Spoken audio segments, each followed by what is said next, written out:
주일 아침 하나님께서 우리에게 주신 말씀은 마태복음 27장입니다. 마태복음 27장 1절에서 10절까지의 말씀.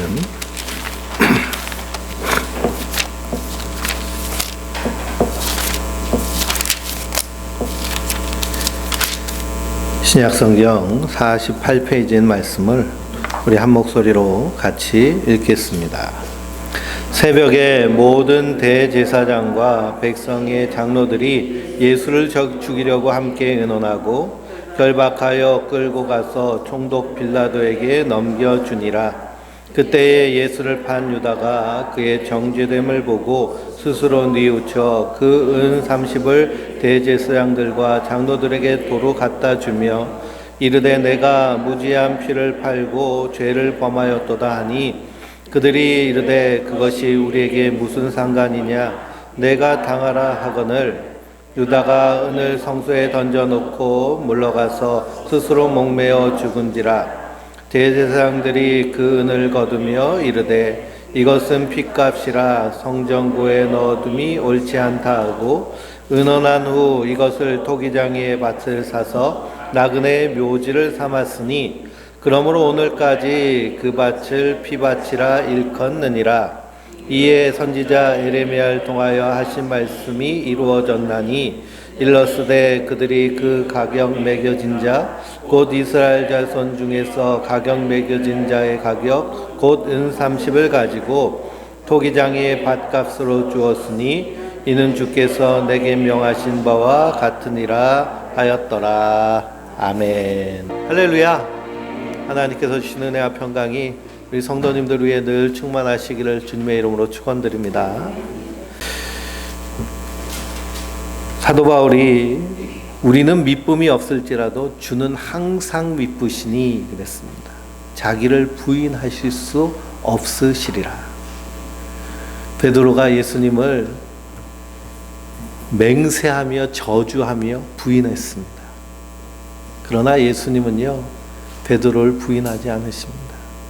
그를 위해 십자가에 달려 죽으셔서 그의 허물과 죄를 다 씻으시고 용서하여 주십니다. 우리에게는 미쁨이 없어서 우리는 상황과 환경에 따라 때때로는 주님을 배반하기도 하지만 우리 주님은 결코 그 사랑의 손길을 우리에게서 떼지 않으시는 분이시라는 사실을 믿고 감사하시기 바랍니다. 그래서 오직 의인은 믿음으로 말미암아 살리라 라고 하였는데요. 그 믿음은 내 믿음이 아니라 예수님의 믿음이에요. 성도가 믿는 믿음은 예수님의 믿음을 그대로 받아들이는 겁니다. 그러니 내 믿음으로 구원받는 것이 아니라 누구의 믿음으로? 예수님의 믿음으로 성도가 구원받은 줄 믿습니다. 성도는 이 믿음으로 사는 자들입니다. 닭이 울기 전에 3번 나를 부인하리라. 베드로가 아무리 맹세하면서 나는 결코 주님을 버리지 않고 목숨을 지켜서라도 목숨을 버려서라도 예수님을 지키겠습니다. 큰 소리 쳐도요. 예수님 말씀대로 3번 부인하는 겁니다. 그러나 내가 너를 위하여 내 믿음이 떨어지지 않기를 기도하였노니 너는 돌이킨 후에 내 형제를 굳게 하라. 시몬아 시몬아 보라 사단이 너희를 밀가부로 하려고 요구하였으나 누가 베드로를 위해 기도해 주셨어요? 예수님이 베드로를 위해 기도해 주신 줄 믿습니다. 그러니 그가 다시 회복해서 예수님의 제자의 사명을 감당하는 것이죠. 로마서 8장을 보면 성령께서 우리 안에서 말할 수 없는 탄식으로 우리를 위해 친히 간구하여 주시는 줄 믿습니다.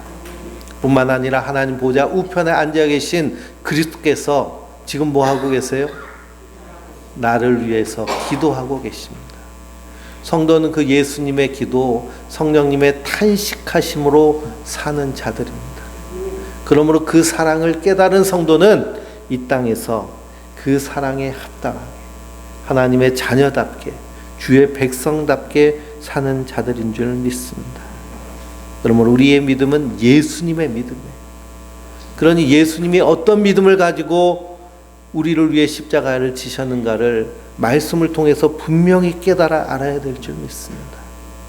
아는 것과 믿는 것이 하나가 되어서 믿음의 장성한 분량에 이르는 것이 성도가 이 땅에서 충성되이 하나님의 백성으로 사는 삶의 원리인 줄 믿습니다.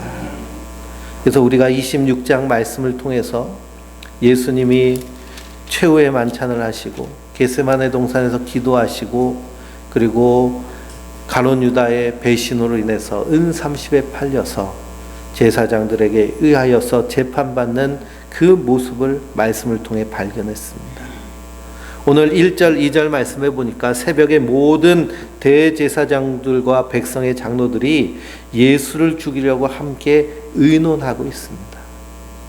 그러니 밤새도록 예수님을 신문하고 새벽에 이제 재판 자리를 열어서 어떻게 예수를 죽일까 의논합니다. 어차피 죽일 거면 죽이면 되는데 왜 재판을 할까요? 이것이 인간의 완악함입니다. 인간은 모든 일에 자기 정당성을 부여하고 그리고 행동을 합니다. 핑계거리를 찾으면서 위장하는 것이죠. 그러니 죄인인 인간은 항상 핑계를 찾고 자기를 의로운 척, 괜찮은 척 위장하려고 합니다. 선악과를 따먹은 아담과 하와가 하나님을 만나죠. 그러면서 하나님께서 아담에게 내가 왜 먹지 말라고 하는 일실과를 먹었느냐라고 할 때 아담이 뭐라 그래요? 당신이 내게 주신 저 여자가 내게 이걸 먹게 하여서 내가 먹었습니다. 누구 탓 돌려요? 하나님 탓 돌리는 것이죠. 자기의 죄를 인정하지 않는 모습. 그러나 성경은 인간이 얼마나 죄악됐는지를 우리에게 그대로 보여주고 계십니다. 그러니 우크라이나에 의용군으로 갔던 외국 군인들 있잖아요. 우리나라도 이근 대위라고 하는 특수 부대에서 이렇게 임관한 사람이 우크라이나에 가서 막 전쟁하는 거 막 유튜브로 찍고서는 했는데요. 거기 갔다가 러시아 군대나 안 그러면은 러시아 쪽에 서 있던 우크라이나 부대에 붙잡히면 그 사람들 이제 사형 당합니다. 사형시키기 위해서 뭘 해요? 재판을 엽니다. 재판. 인간은 모든 일에 정당성을 부여하면서 핑계거리를 찾습니다. 예수님을 죽이면 되는데요. 이 제사장 무리들이 예수님을 빌라도에게 넘겨줍니다. 그리고 사형 선고를 하도록 부추기죠. 유대인들 자기들도 제사장들도 사람을 죽일 권한이 있습니다. 그런데 굳이 빌라도에게 넘긴 이유는 뭘까요? 빌라도에게 넘긴 이유는요, 예수님을 십자가에 못 박아 죽이기 위해서입니다. 가장 저주받은 죽음을 죽게 함으로 말미암아 하나님의 구원의 계획을 이루시는 것과 동시에 자신들이 무지함을 증거하려고 하는 그런 몸부림이죠. 그러니 예수님은 십자가를 지시기 위해서 빌라도에게 넘겨지셔서 재판을 받으십니다. 근데 하나님께서 그렇게 하신 또한 이유가 하나 있습니다. 그건 뭐냐? 우리가 사도신경을 외우면서 본디오 빌라도에게 고난을 받으사라고 이렇게 신앙 고백을 하잖아요. 죽이기는 이 제사장들과 이 유대인들이 예수님을 죽이려고 다 모의한 것인데 누가 다 뒤집어 썼어요? 본디오 빌라도가 다 뒤집어 썼습니다. 그래서 기독교 그 연극 중에 빌라도의 고백이라는 연극이 있습니다. 빌라도 한 사람이 1인극을 하는 거예요. 처음에 시작할 때 그 음향 효과가 어떤 효과냐면 본디오 빌라도에게 고난을 받으사 본디오 빌라도에게 고난을 받으사 하는 소리가 확 울려요. 그러면 빌라도가 확 머리를 부여잡고 그만 그러는 거거든요. 그만. 근데 왜 본디오 빌라도에게 고난을 받으셨느냐? 본디오 빌라도는 역사적인 인물입니다. 그러니 유대의 제사장들, 대제사장들, 가야바 이런 사람들은 자기의 이름이 나타났어도 그것은 유다라는 식민지의 역사에 남기 때문에 야사에 불과합니다. 그러나 빌라도라는 인물은 정사에 기록된 인물이에요. 로마의 역사에. 그렇기 때문에 예수님께서 십자가에 달려 죽으셨다는 것은 어떤 사건이라는 거예요? 역사적인 사실 사건이라는 겁니다. 그것을 온 인류가 알도록 하나님께서 빌라도를 통해서 예수님이 우리의 죄와 허물을 대신 지시고 십자가에 달려 죽으신 것을 선포하시는 것이죠. 이러니 이것도 다 하나님의 일하심과 계획 안에 담겨져 있습니다. 그래서 십자가에 못 박아 죽이기 위해서 빌라도에게 넘겨줍니다. 그때 3절부터 5절에 가룟 유다가 나옵니다. 예수를 판 유다가 예수님이 정죄당하는 것을 보고 어떻게 했어요? 스스로 뉘우쳤다 그랬습니다. 스스로 뉘우쳤다. 그리고서는 예수님을 팔았던 돈 은 30을 도로 대제사장들과 장로들에게 갖다 주면서 내가 무지한 피를 팔고 죄를 범하였다라고 말합니다. 내가 무지한 피를 팔고 죄를 범하였습니다라고 하는 말은 결국에는 이 가룟 유다가 뭐 했다는 거예요? 회개했다는 거예요. 자기가 죄인임을 알고 그 죄를 고백하면서 예수님을 팔았던 은 30을 제사장들에게 갖다 줍니다. 베드로와 비교하면 어떨까요? 누가 더 낫다고 생각하세요? 베드로가 더 나아요? 가룟 유다가 더 나아요? 베드로는요, 예수님을 3번이나 저주하고 맹세하고 부인했습니다. 닭이 울고 나서 예수님이 베드로를 바라보니까요, 그때서야 마음에 찔려가지고 그 자리에서 도망쳐서, 제사장의 뜰에서 도망쳐서 통곡만 했습니다. 그리고 나서 그가 한 일이 뭐냐, 다시 가가지고 이 예수님 무죄하다고 소리치고 그런 것이 아니고요, 갈릴리 가가지고 물고기 잡고 있었습니다. 우리가 회개한다라고 그러잖아요. 회개라는 말에 이 회자는 돌이킬 회, 그리고 개자는 고칠 개입니다. 그러니 회개했다라는 것은 돌이켜서 고쳐져야 회개가 되는 거예요. 그 베드로는 지금 뭐만 한 거예요? 회만 한 거예요. 회. 우리 회만 한 사람들을 뻔뻔하다고 얘기하잖아요. 아, 그래, 내가 잘못했어. 내가 잘못했네. 그래서는 고치질 않아요. 같이 살던 사람들 많이 그러지 않아요? 그렇죠? 부인이 남편을 향해서 막 열받아 하는 이유는 뭐예요? 날마다 미안하다고 그러는데 하나도 안 고쳐져요. 그냥 그대로 사는 거죠. 제가 회개하는 것 같은데. 그래서 베드로는 이 회만 했습니다. 둘 다 예수님을 배신했죠. 50보 100보지만 인간적으로 볼 때는 가룟 유다가 훨씬 낫다고 생각됩니다. 근데 문제는 이 가룟 유다가 누구 앞에서 회개했느냐가 문제입니다. 누구에게 갔어요? 대제사장에게 갔습니다. 이 대제사장이 하나님의 제사장이었으면 가룟 유다를 위해서 뭘 해야 될까요? 속죄의 제사를 드려야 됩니다. 속죄의 길을 열어줘야 돼요. 근데 제사장이 하는 말이 뭐냐? 뭐라고 말했어요? 나에게 뭔 상관이 있냐? 네가 당해라 그러잖아요. 그들이 이르되 그것이 우리에게 무슨 상관이냐? 내가 당하라 그럽니다. 제사장이 해야 될 일을 하지 않고 그 죄를 유다에게 전가시킵니다.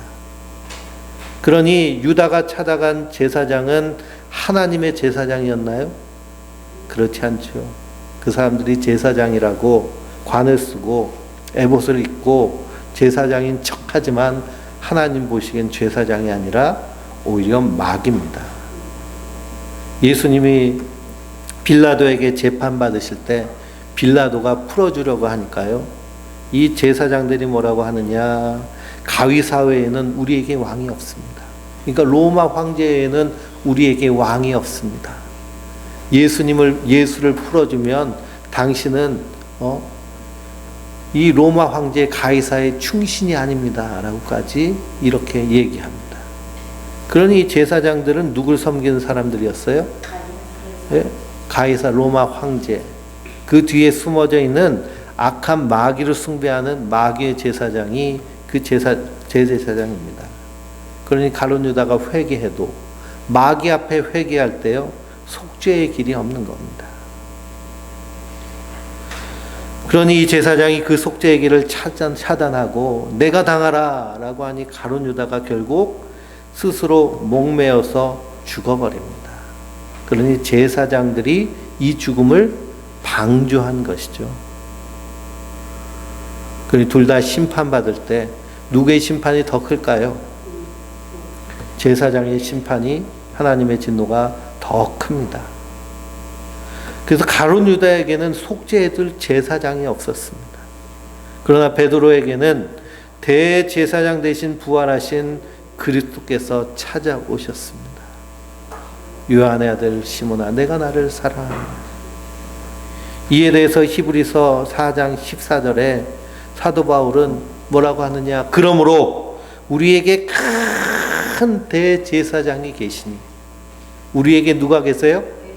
대제사장이 계세요. 승천하시니 곧 하나님의 아들 예수시라. 우리가 믿는 도리를 굳게 잡을지어다. 우리에게 대제사장 예수님이 계신 줄 믿습니다. 우리에게 있는 대제사장은 우리의 연약함을 동정하지 못하실 이가 아니요 모든 일에 우리와 똑같이 시험을 받으신 이로되 죄는 없으시니라.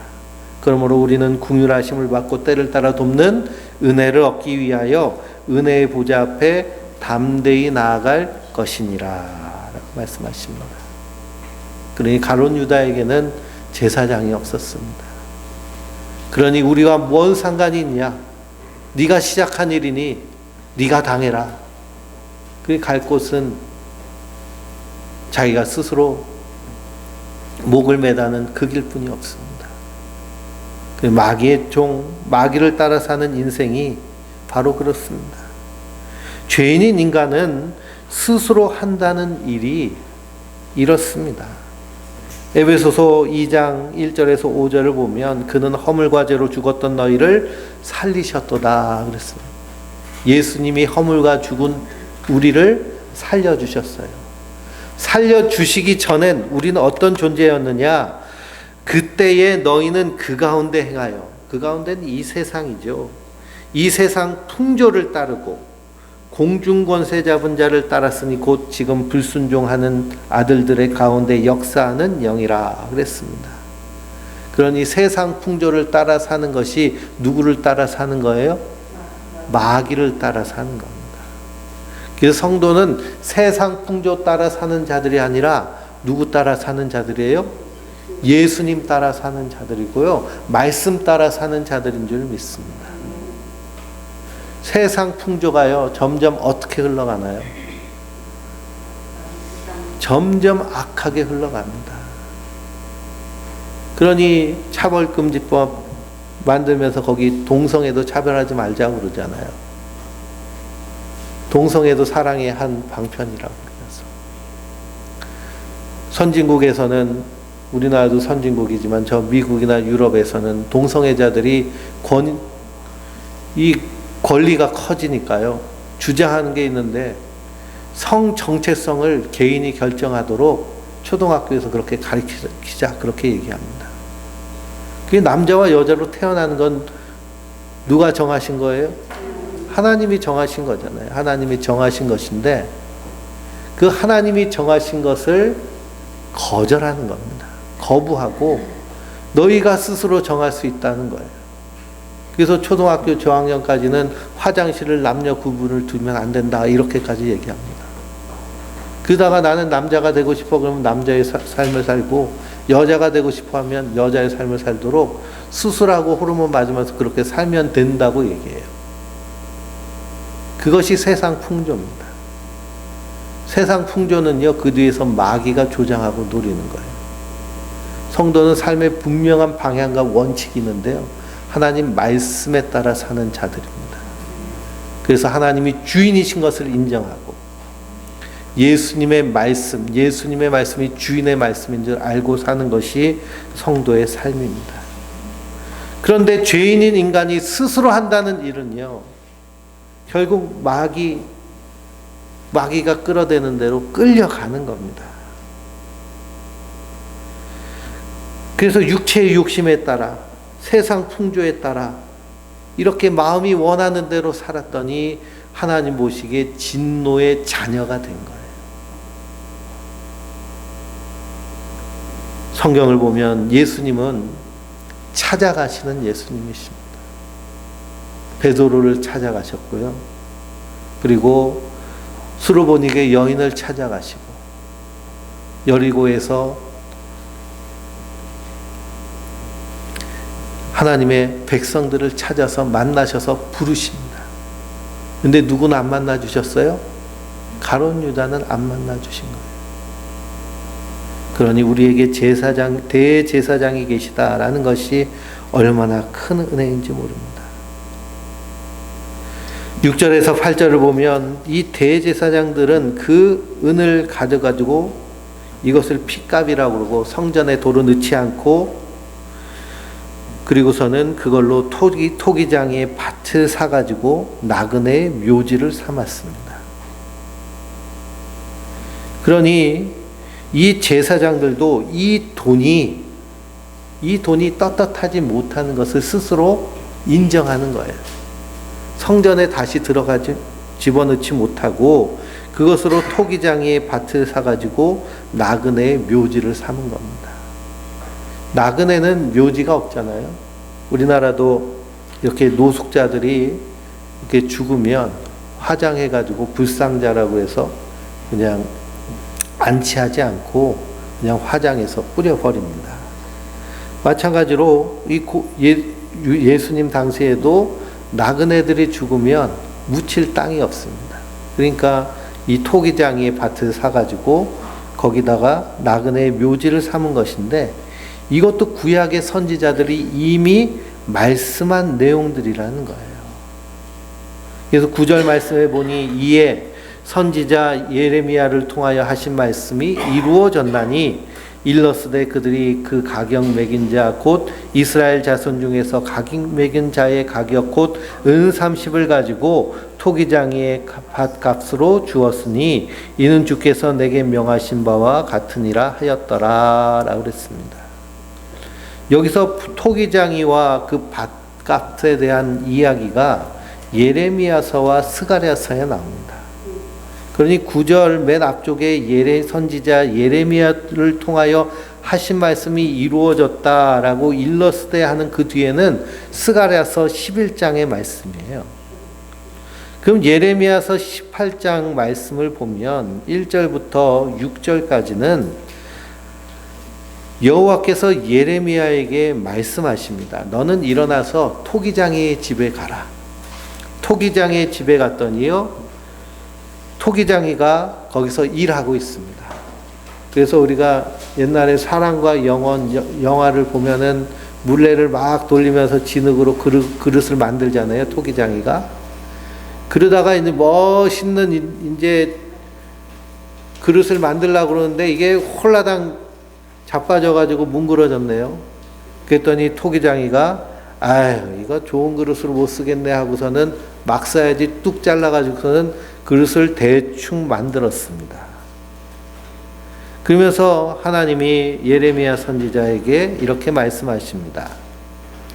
이스라엘 족속아 이 토기장이가 하는 것 같이 내가 능히 너희에게 행하지 못하겠느냐라고 하십니다. 이스라엘 족속아 진흙이 토기장의 손에 있음 같이 너희가 내 손에 있느니라. 그러니 이스라엘은 하나님 손에 있는 진흙과 같은 존재인데, 이 진흙과 같은 존재가 누구를 거절했어요? 토기장이를 거절하는 겁니다. 하나님은 나라를 세울 권세도 있고 나라를 부술 권세도 있으신 분이십니다. 하나님 말씀으로 천지를 창조하시고 말씀으로 생명을 창조하시고 그 코에 생기를 주셔서 영을 주셔서 하나님의 형상을 만들어내시는 전지전능하신 하나님이십니다. 그러니 세울 권세도 있으시고 패할 권태도 있으신 분이 하나님이시라는 거예요. 근데 예레미야 선지자를 통해서 하신 말씀 뭐냐? 이 토기장이 옹기를 사서, 그래서 예레미야서 19장을 보면요, 흰놈의 아들 골짜기에 가서 그것을 깨트려 버리라는 겁니다. 흰놈의 아들 골짜기는 이스라엘 백성들이 바알을 숭배하고 그리고 우상을 숭배하면서 흰놈의 아들 골짜기에서 한 일이 뭐냐면 자기 자식들을 거기서 제물로 바쳤어요. 우상 숭배가 얼마나 심했는지요. 그 골짜기에다가 자기 자식들을 불태워서 번제로 바쳤습니다. 우상에. 하나님 그것을 아주 괘씸하게 여기시는 거예요. 그래서 거기서 항아지를 깨트려 버려라. 그것이 흰놈의 아들 골짜기를 요시야 왕 때에 종교개혁하면서 거기를 쓰레기장으로 만들어 버렸습니다. 그래서 쓰레기를 걷다 태우니까요, 불이 꺼지지 않는 거예요. 그래서 거기를 게헨나라고 이름 짓게 됩니다. 이스라엘을 그같이 하시겠다는 거예요. 이스라엘을 그같이 하시겠다. 그러니 이 제사장이 예수님을 판 은 30을 가지고 토기장의 밭을 샀다라는 것은 이 말씀이 이루어졌다는 것을 의미합니다. 또 스가랴서 11장을 읽어보면 하나님이 양들을 보십니다. 양들이 아주 불쌍해요. 왜 그러느냐? 사는 사람도 파는 사람도 목자도 이 양떼를 아끼지 않고 잡아먹기 바빴습니다. 그런데 이스라엘에 새 목자가 있거든요. 새 목자는 왕과 제사장과 선지자가 이스라엘의 새 목자입니다. 이 하나님이 세우신 이 새 직분을 가지고 왕이든지 제사장이든지 선지자든지 어떻게 해야 될까요? 하나님의 사랑과 긍휼과 공의로 양떼를 돌봐야 됩니다. 근데 어떻게 하고 있느냐? 잡아먹기 바빠요. 잡아먹기 바쁘면서 전혀 양떼를 돌보지 않습니다. 그래서 하나님이 스가랴 선지자에게 이 백성을 돌볼 목자를 세우게 합니다. 그분이 바로 선한 목자 대신 예수님이세요. 그 목자를 위해서 삭스를 주는데 삭시 얼마일까요? 은 30입니다. 은 30. 은 30의 목사를 세워서 그들을 돌보게 하는데, 그렇게 돌보게 하셨더니 양들이 좋아해요, 싫어해요? 양들이 싫어하는 거예요. 그게 참 신기하죠. 자기들 잡아먹고 밥도 안 주고 때리고 괴롭히는 목자들은 좋아하고 선한 목자 대신 그리스도를 싫어합니다. 예수님이 유대인 자기 백성에게 오셔서 생명의 떡을 주시고 병을 고쳐주시고 귀신을 쫓아내시고 하나님의 구원을 이루시는데 십자가에 못 박아 죽이는 거예요. 그래서 목자의 품삯을 토기장이에게 던져라 라고 스가랴서 11장에 말씀하고 있습니다. 스가랴 토기장이에게 던지는 것은 무엇이냐면 이제 이 양떼들을 더 이상 돌보지 않겠다는 거예요. 이 양떼들은 누굴 얘기하느냐? 이스라엘을 얘기합니다. 그러니 이 토기장이의 비유의 결론은 무엇이냐 하면, 이젠 건물로 된 성전, 혈통적 제사장, 혈통적 유대인들과는 이제 완전히 결산 해지했다는 겁니다. 더 이상 하나님의 백성이 아니고 하나님의 성전이 아니고 하나님의 택한 족속이 아니라는 거예요. 그래서 그들을 버리시고 그리스도를 통해서 택한 자 된 성도들을 하나님의 백성, 믿음의 자손으로 그리고 하나님의 성전으로 삼으시는 줄 믿습니다. 그러니 우리가 그 은혜 안에 있는 자들이에요.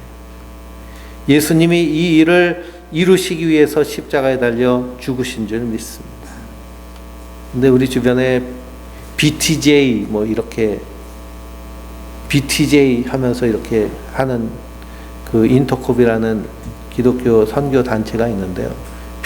BTJ가 뭐냐? Back to the Jerusalem. 그래서 예루살렘으로 돌아가자 그렇게 얘기합니다. 그래서 세대주의 종말론자들은 예루살렘의 제3성전이 세워지면 예수님이 재림하실 것이다 라고 얘기하는데요. 예루살렘으로 돌아갈 이유가 우리에게 있어요? 없어요? 하나 없습니다. 마태복음 27장에 그 예수님을 판돈으로 토기장에 밭을 사서 이방인 나그네의 무덤을 삼은 것으로 말미암아 하나님의 언약이 성취된 거예요. 혈통적 이스라엘하고는 완전히 결별하신 겁니다. 그러니 지금 유태인들, 이스라엘이라는 나라는 하나님과 관계가 있을까요? 없을까요? 전혀 없어요. 전혀 없습니다. 그래서 완전히 전혀 관계가 없는데 잘못된 신앙을 갖게 되면, 구약적 사고방식을 갖게 되면 이스라엘을 하나님이 아직도 택하고 계신 줄 착각하는데요. 절대 그렇지 않습니다. 예수 그리스도의 몸으로 세운 성도들을 주님께서 부르시고 택하셔서 하나님의 성도, 하나님의 나라 삼으신 줄 믿습니다. 그게 누가 예루살렘이에요? 예? 내가 예루살렘이에요. 누가 성전이에요? 내가 성전이에요. 내 안에 성령님이 계시고요. 우리 안에서 새 일을 행하신 분이 그리스도신 줄 믿습니다. 성도는 그 믿음으로 사는 자들이에요. 허물과 죄로 죽은 우리 인생들, 스스로 뭘 선택해봤자 죄뿐이 없고 죽을 길밖에 없는 우리 인생들을 주님께서 불러주셔서 하나님의 백성 삼으신 줄 믿습니다. 이건 전적인 하나님의 은혜이고 이것을 택하심과 부르심이라고 얘기해요. 그러니 그 은혜 안에 있는 자들은 그 은혜를 믿음으로 말미암아 그 풍성한 사랑을 이 땅 가운데서 누리는 자들인 줄 믿습니다. 그러므로 날마다 하루하루 우리가 호흡하며 살면서 그 놀라운 예수님의 십자가의 사랑을 우리의 마음에 새기고 그 사랑에 매료되고 붙잡혀서, 사도 바울도 그 사랑에 붙잡혔다고 고백을 하잖아요. 사랑에 빚진 자라고 얘기합니다. 그 사랑이 얼마나 크고 감사한지 자기의 생명을 조금도 귀한 것으로 여기지 아니하고 복음을 위해 산 사람들입니다. 그러니 우리의 믿음은요, 하나님의 사랑을 풍성히 누리면 누릴수록 세상을 향해서 충만하게 드러납니다. 그러니 우리가 그 사랑 안에서 풍성하여질 수 있도록 날마다 하나님의 말씀을 깊이 묵상하고 그 예수를 믿는 믿음을 우리에게 주소서 기도하며 믿음으로 살아가는 하나님의 사람들 되시길 주님의 이름으로 축원드립니다.